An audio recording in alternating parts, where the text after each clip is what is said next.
आज की स्टोरी का नाम है द माउथ कॉट फायर। इसका मतलब हुआ कि मुंह ने आग पकड़ ली। कैच फायर का मतलब होता है आग पकड़ लेना, और कैच का सेकंड फॉर्म कॉट। तो मुंह ने आग पकड़ ली यानी कि मुंह पर आग लग गई। तो ये है हमारा स्टोरी का टाइटल। तो स्टोरी रीड करते हैं तब आपको पूरा समझ में आएगा। तो स्टोरी इस तरह से है। वंस एक बार, देयर वॉज अ बॉय, एक लड़का था। He never used to understand properly. तो यहां पर यूज्ड टू का हमारा कॉन्सेप्ट यूज हुआ। ही यहां पर सब्जेक्ट, अंडरस्टैंड वर्ब की फर्स्ट फॉर्म। तो यूज्ड टू यूज करते हैं पास्ट की हैबिट को बताने के लिए, पास्ट एक्शन को बताने के लिए। नेवर का मतलब कभी नहीं। तो वह कभी भी नहीं समझता था प्रॉपरली। तो वो कभी भी प्रॉपरली यानी कि सही से नहीं समझता था। किस चीज को? वट एवर, जो कुछ भी। ही सो, वो देखता, और या लिसन्ड टू, या जिसको सुनता। तो वो कभी भी प्रॉपरली नहीं समझता था जिस भी चीज को वो सुनता या देखता। वन डे, एक दिन, his mother was lighting a fire. एक दिन उसकी माँ आग जला रही थी। आग जलाने का मतलब होता है लाइट अ फायर।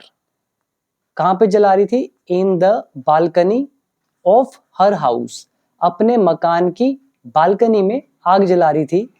व्हेन, जब, सडनली, अचानक से, द फ्लेम्स रीच्ड, जब आग की लपटें अचानक से पहुंच गई। रीच मतलब पहुंचना, फ्लेम्स का मतलब आग की लपटें कहां पे पहुंच गई? द ब्रांच, ब्रांच मतलब होती है शाखा, पेड़ की शाखाएं। तो किसकी शाखा? Of a nearby tree, पास वाला जो पेड़ था उसकी ब्रांचेस पर वो आग की लपटें पहुंच गई। एंड, और, इट कॉट फायर, और उसने आग पकड़ ली। इट मतलब ब्रांचेस ने। यहां पे आप वर्ड याद कर सकते हैं। एक तो आप याद करें लाइट अ फायर यानी कि आग लगाना। बालकनी आप जानते ही हैं। सडनली मतलब अचानक से। फ्लेम्स का मतलब आग की लपटें। रीच मतलब पहुंचना। ब्रांच मतलब शाखा। नियर बाय मतलब पास वाला। और कैच फायर का मतलब आग पकड़ लेना। और यूज्ड टू एक कॉन्सेप्ट है पास्ट हैबिट के लिए। नेवर का मतलब कभी नहीं, और वंस का मतलब एक बार। वट एवर का मतलब जो कुछ भी, या फिर जो भी।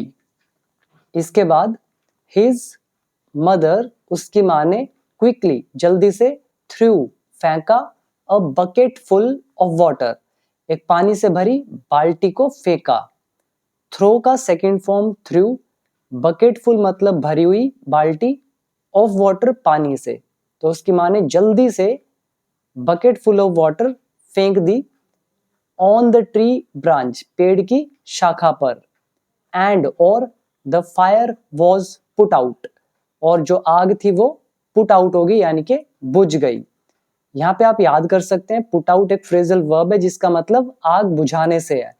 थ्रो का सेकंड फॉर्म थ्रू, और बाकी आई थिंक सिंपल है। क्विकली का मतलब जल्दी से, और बकेट फुल ऑफ वाटर पानी से भरी बाल्टी। ही आस्क्ड हिज मदर, उसने अपनी मदर से पूछा। अब इसके बाद डबल इन्वर्टेड कोमास, तो डायरेक्ट स्पीच। तो उसने मदर से क्या पूछा? Mom, how did the fire extinguish, कि आग कैसे बुझ गई।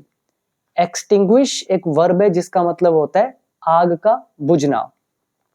और इसका फ्रेजल वर्ब एडवांस में चाहिए तो पुट आउट, इसका मतलब भी आग बुझाना। जैसे आपने देखा होगा बहुत जगह फायर एक्सटिंग्विशर्स होते हैं, आग बुझाने वाले, उन पे लिखा भी होता है। तो एक्सटिंग्विश इज आग बुझाना। तो उसने पूछा अपनी माँ से कि मदर, की आग कैसे एक्सटिंग्विश हुई, कैसे बुझी। ये पास्ट इंडेफिनिट टेंस है। His mother explained to him, तो उसकी मदर ने उसको एक्सप्लेन किया। एक्सप्लेन मतलब डिस्क्राइब करना। ये वर्ब की second form his mother subject. तो उसकी मदर ने उसको एक्सप्लेन किया द रोल ऑफ वाटर, पानी की भूमिका को, कि पानी का क्या रोल होता है, उसको उसने एक्सप्लेन किया उस लड़के को। वन डे, एक दिन, ही सो, उसने देखा, अ मैन, एक आदमी को, स्मोकिंग अ सिगरेट, एक सिगरेट पीते हुए। तो यहाँ पे सो यूज हुआ और कुछ करते हुए हमने एक जेरेंड का यूज किया। तो सिगरेट पीते हुए उसने एक दिन देख लिया।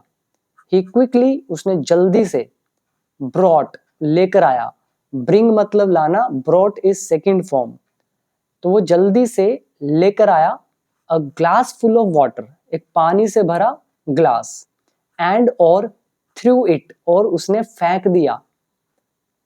कहां पर फेंका? एट द मेंस फेस, उस आदमी के फेस पर, क्योंकि वो स्मोकिंग कर रहा था, उसको लगा कि उसके चेहरे पर आग लगी, इसलिए उसने उसके चेहरे पर फेंक दिया। When, जब, द मैन आस्क्ड हिम, जब उस आदमी ने उससे पूछा, वाई ही डिड सो, उसने ऐसा क्यों किया। यहाँ पे वाई सेंटेंस को जोड़ने का काम कर रहा है। तो when the man asked him, जब आदमी ने उससे पूछा, वाई, क्यों, ही डिड, उसने किया, सो मतलब ऐसा, ही रिप्लाइड, उसने उत्तर दिया। अब ये double inverted commas, direct speech, क्या बोला? आई थॉट, मुझे लगा, योर फेस, आपका चेहरा, मस्ट हैव कॉट फायर, कि आपके चेहरे पर आग लग गई होगी। ये हमारा must have, may have, might have का लेसन है। उसके बाद लगती है वर्ब की थर्ड फॉर्म। तो ये था हमारा आज का लेसन। तो यहाँ पे मस्ट हैव का यूज हुआ, रिप्लाई आप जानते ही हैं, और स्मोक अ सिगरेट मतलब सिगरेट पीना, रोल मतलब भूमिका, एक्सप्लेन करना यानी कि डिस्क्राइब करना, a glass full of water मतलब पानी से भरा ग्लास, ब्रिंग मतलब लाना, सेकंड फॉर्म ब्रॉट, थ्रो की सेकंड फॉर्म थ्रू, और आस्क मतलब पूछना, और आई थॉट मतलब मुझे लगा। तो आई होप यहां तक क्लियर हुआ। अब आती है बारी मॉरल की। मॉरल क्या है? थिंक, सोचो, ट्वाइस, दो बार, बिफोर टेकिंग अ स्टेप, कोई भी कदम लेने से पहले दो बार सोचो। तो ये था आज की स्टोरी का मॉरल। आई होप आपको स्टोरी पसंद आई होगी। So thank you so much. और अगर आप इंग्लिश सीखना चाहते हैं स्टेप बाय स्टेप, तो आप मेरा 1 ईयर का कोर्स ज्वाइन कर सकते हैं, जिसके अंदर कंप्लीट इंग्लिश मैंने सिखाई है, और इंग्लिश को सिखाने के बाद ही हमने स्टोरीज रीड करना शुरू किया है। तो अगर सीखना चाहते हैं तो ऐप का नाम है बिकम इंग्लिश चैंपियन, लिंक है नीचे डिस्क्रिप्शन बॉक्स में, आप इसे ज्वाइन कर सकते हैं, जिसमें आपको +500 स्टेप बाय स्टेप वीडियोस मिल जाएंगी, जहां पे आप पूरी इंग्लिश बेसिक से एडवांस लेवल तक सीख सकते हैं। So thank you so much. मिलते हैं एक और इंटरेस्टिंग स्टोरी के साथ।